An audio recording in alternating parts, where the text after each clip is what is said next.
안녕하세요. 세계 첩보계 동향을 전해드리는 정보인 기자입니다. 지난주에도 첩보계에서는 많은 일들이 있었는데요. 그 중에 주목되는 소식들 전해드리겠습니다. 먼저 아직도 전쟁 중인 러시아와 우크라이나 소식부터 전해드리겠습니다. 우크라이나가 러시아 정보기관에 포섭돼 군인들을 독살한 혐의로 10대 여성을 잇따라 체포해 수사 중입니다. 우크라이나 수사당국에 따르면 최근 17세 여성이 지토미르주에 있는 아파트에서 27세 군인과 술을 마시고 아파트를 떠난 사실을 확인했습니다. 군인은 이튿날 숨진 채 발견됐고 예비감정 결과 사인은 약물 중독으로 나타났는데요. 이와 관련해 우크라이나 당국은 용의자가 지난달 말 러시아 정보요원으로 추정되는 인물과 텔레그램으로 연락한 뒤 마약성 진통제인 메타돈을 소포로 받은 것으로 파악했습니다. 메타돈은 헤로인 중독 치료제로 개발된 합성 마약이지만 과다 복용하거나 펜타닐, 헤로인 등과 함께 쓰면 사망할 수 있다고 합니다.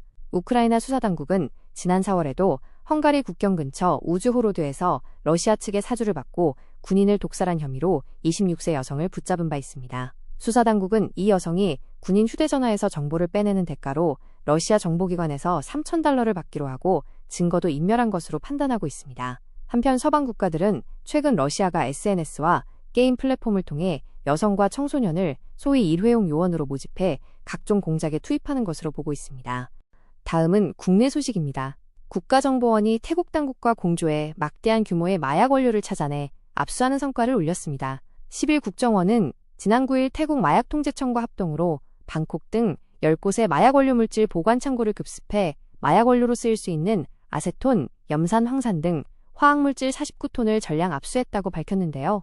압수된 분량은 마약으로 제조됐다면 21톤 규모의 필로폰 또는 11억 정 규모의 신종 마약 야바로 만들어질 수 있는 정도입니다. 이는 7억 명이 동시 투약 가능한 분량이며 완성품으로 유통됐다면 시가가 8조 4천억 원에 이를 수 있는 규모라고 국정원은 설명했습니다. 국내 기관이 해외의 마약 공급 기지를 직접 단속한 것은 이번이 처음인데요. 국정원에 따르면 이번 작전은 태국 마약통제청의 긴급 요청에 따라 4월 7일 국내에서 태국인 마약왕 타파난을 검거 송환한 것을 계기로 시작됐습니다. 타파난은 태국 내 마약의 50% 이상을 유통한 아시아 최대 마약왕으로 불리던 거물 마약상입니다. 그는 성형 시술을 받기 위해 위장 신분으로 국내에 입국했다가 태국으로부터 정보를 공유받은 한국 당국에 검거됐습니다. 국정원은 태국 당국과의 공조 수사를 통해 타파난이 해외에서 원료 물질을 들여온 뒤 세계 최대 마약 생산지대인 골든 트라이앵글 지역에서 완제품을 제조, 호주, 한국 등에 유통해온 사실을 파악했습니다. 그리고 태국 내의 마약 원료 물질을 대규모로 은닉하는 창고가 있다는 사실을 밝혀내 이번 압수작전에 돌입했습니다. 태국 당국은 이번 작전에 마약통제청을 비롯해 군경 등 5개 기관에서 100여 명을 투입했습니다. 태국의 요청에 따라 국정원도 마약 대응 전문 요원들을 현지에 파견했습니다.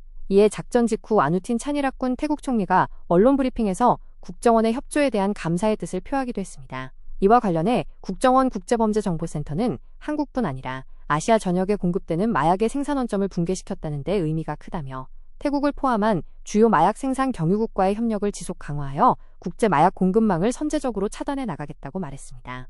국내 소식 한 가지 더 전해드리겠습니다. 윤석열이 저지른 12.3내란에서 핵심적 역할을 했던 국군방첩사령부가 해체되고 주요 기능이 다른 기관으로 분산됩니다. 1977년 국군보안사령부로 출범한 이래 군내 권력기관으로 막강한 권한을 행사해온 방첩사는 이로써 49년 만에 역사 속으로 사라지게 됐는데요. 10일 양규백 국방장관은 이런 내용의 국군방첩사령부 해체 및 기능 개편안을 발표했습니다. 정부는 그동안 방첩사가 지녔던 방첩 방산 관련 정보활동, 안보수사, 보안감사 등을 다른 기관으로 분산 이관하기로 했습니다. 방첩 방산 관련 정보활동과 방산 사이버 보안 업무는 새로 창설되는 국방방첩본부에 맡기고 안보수사 기능과 계엄시 합동수사권은 국방부 조사본부로 이관합니다.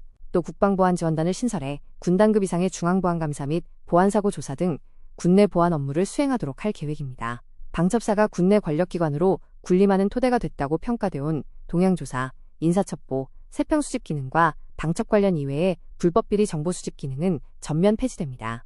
방첩사는 모태인 국군보안사령부가 1977년에 육해공군 방첩부대를 통합해 창설된 이후 여러 차례 정치적 논란에 휩싸이며 명칭을 바꿨지만 실질적 기능과 권한은 거의 축소되지 않았습니다. 그러나 이번 해체와 함께 사실상 처음으로 방첩사가 그간 유지해온 골격이 근본적 변화를 맞게 됐습니다. 방첩사는 12.3 내란 당시 국회와 중앙선관위에 병력을 파견하고 정치인 체포조를 운영하는 등 핵심적인 역할을 수행한 것으로 드러난 바 있습니다.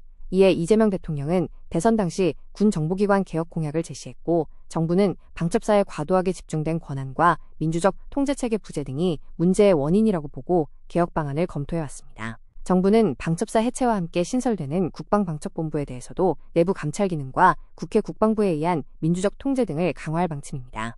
방첩본부 감찰실장 직위에 외부 고위감사 공무원을 임명하고 국방부 본부에는 방첩, 정보, 보안기관을 지휘, 감독할 전담 조직을 신설한다는 계획입니다. 또 외부로부터의 감시를 위해 민간 전문가로 구성된 준법감찰위원회를 국방부 장관 직속으로 설치하며 방첩정보활동 기본지침을 수립해 국회에 정기적으로 보고할 예정입니다. 이 밖에 방첩활동의 범위와 불법활동에 대한 처벌 규정을 법률로 명시한 가칭 군방첩부대원의 직무수행법 제정을 추진합니다. 국방부는 관련 부대령 재개정을 거쳐 다음 달 말 새로운 조직 창설을 완료하겠다는 목표입니다. 이번에는 미국 소식 전해드리겠습니다. 도널드 트럼프 대통령이 신임 국가정보국 D&I 수장에 제이 클레이턴 뉴욕 남부연방검사장을 지명했습니다. 현지 11일 트럼프 대통령은 트루스를 통해 존경받는 클레이턴을 차기 D&I 국장에 지명하고 무엇보다 나의 내각에서 일하게 된 것을 기쁘게 발표한다고 밝혔습니다. 또 클레이턴 지검장이 전 미국 증권거래위원장과 전 세계적으로 가장 저명하고 성공적 로펌 중 하나인 설리번 앤드 크로멜의 전 대표를 지냈다며 경력을 소개했습니다. 그러면서 법조계 어디에도 제이만큼 존경받는 사람은 없다며 나는 미 연방상원이 제의를 가능한 한 빨리 인준해주기를 권고한다고 요구했습니다. 현 D&I의 털시 게버드 국장은 지난달 공식 사의를 표명했으며 오는 19일까지 일한 뒤 물러날 예정입니다. 이에 트럼프 대통령이 대행으로 지명한 윌리엄 펄티 연방주택금융청장이 클레이턴 후보자가 연방상원의 인준을 통과할 때까지 임시로 D&I를 이끌 것으로 보입니다. 클레이턴 후보자는 트럼프 대통령이 대선에서 승리한 직후인 지난 2024년 11월 14일 월가의 저승사자라고 불리는 뉴욕 남부 연방검사장으로 지명돼 지금까지 활동해왔습니다. 펜실베니아대에서 공학을 전공했고 캠브리지대에서 경제학 학사학위를 받았습니다. 이후 펜실베니아대 로스쿨을 졸업했는데요. 이처럼 클레이턴 후보자는 경력상 법조계 및 금융규제 분야 관료 출신으로 국가안보나 정보 분야의 전문가로 보기는 어렵다는 것이 대체적인 평가입니다. 따라서 트럼프 대통령이 자신에 대한 충성심이 검증된 인사를 전문성과 관계없이 기용했다는 비판이 제기될 소지가 있는 만큼 상원의 인준 절차도 순탄치 않을 것으로 전망됩니다. 오늘 전해드릴 소식은 여기까지고요. 다음 시간에 더 유익한 소식으로 만나 뵙겠습니다. 소식이 유익하셨다면 좋아요, 댓글, 구독 부탁드립니다. 감사합니다.